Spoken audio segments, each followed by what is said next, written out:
This video is sponsored by Bond Genius Notebooks.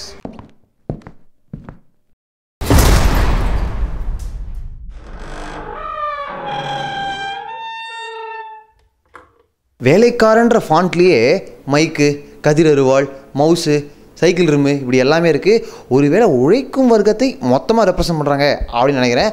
ஆனால் ஒரு பக்கம் பார்த்தீங்கன்னா ஸ்லம் இருக்குது, இன்னொரு பக்கம் வெல் டெவலப்டு சிட்டி மாதிரி ஒன்று காமிக்கிறாங்க. ஃப்ளைட்லாம் போயிட்டு இருக்கு, ஒரு பக்கமாக ஃபேக்ட்ரிலாம் இருக்குது. இந்த பக்கத்தில் ஃபர்ஸ்ட் லுக் வந்து ரெண்டாக ஸ்ப்ளிட் பண்ணியிருக்காங்கல்ல. ஒரு பக்கம் ஸ்லம்மு, ஒரு பக்கம் வெல் டெவலப்டு சிட்டி.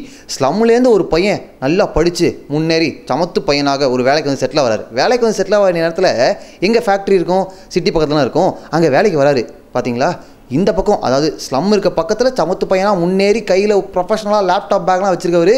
சிட்டி பக்கம் வந்தோடனே காலர் பக்கத்தில் ரத்தக்கரை, கையில் ஒரு பெரிய அருவாலாம் எடுக்க வேண்டிய நேரம் வந்துடுது. ஸோ எதுக்காக அவர் கையில் கத்தி எடுக்கிறாரு? அவர் பிரச்சனைக்கு எடுக்கிறாரா, ஊர் பிரச்சனைக்கு எடுக்கிறாரா? ஏன்னா குப்பையெல்லாம் கிடக்கு ஸ்லம்மில். ஒருவேளை நம்ம வேஸ்ட் டிஸ்போசல்லாம் ஒழுங்காக பார்த்துக்கிறதுன்றதெல்லாம் பேசுவார்னு நினைக்கிறேன் இந்த படத்தில். கத்தி ஏன் எடுக்கிறார், எதற்காக எடுக்கிறார், கத்தி எடுத்த விஷயம் சாத்தியமாகுதா இல்லையா, பிரச்சனை தீருதா இல்லையா, அதுதான் வேலைக்காரன் நினைக்கிறேங்க. சம்பளமே நல்லா கொடுக்குற கம்பெனியில் கூட ஐடி கார்டில் ஃபோட்டோ நல்லா கொடுக்க மாட்டாங்க இல்லையா? அதனால தான் சிவகார்த்திகேயன் கழுத்தில் இருக்க ஐடி கார்டை ஜூம் பண்ணி பார்த்தா தாடி வச்சிருக்காருங்க. தாடி வச்சு ஒரு லுக் இருக்குன்னு நினைக்கிறேன். தாடி இல்லாமல் தான் அப்போ பார்க்குறோம்ல ப்ரொஃபஷனலாக அப்படி ஃபுல் ஷேவ் லுக் ஒன்று இருக்குது. நீங்கள் என்ன பண்ணுறீங்க அப்படின்னா, இந்த ஃபஸ்ட் லுக்கை பார்த்த பிறகு உங்களுக்கு என்ன தோணுச்சு அப்படின்றத டக்குன்னு கமெண்ட்டில் பதிவு பண்ணுங்கள்.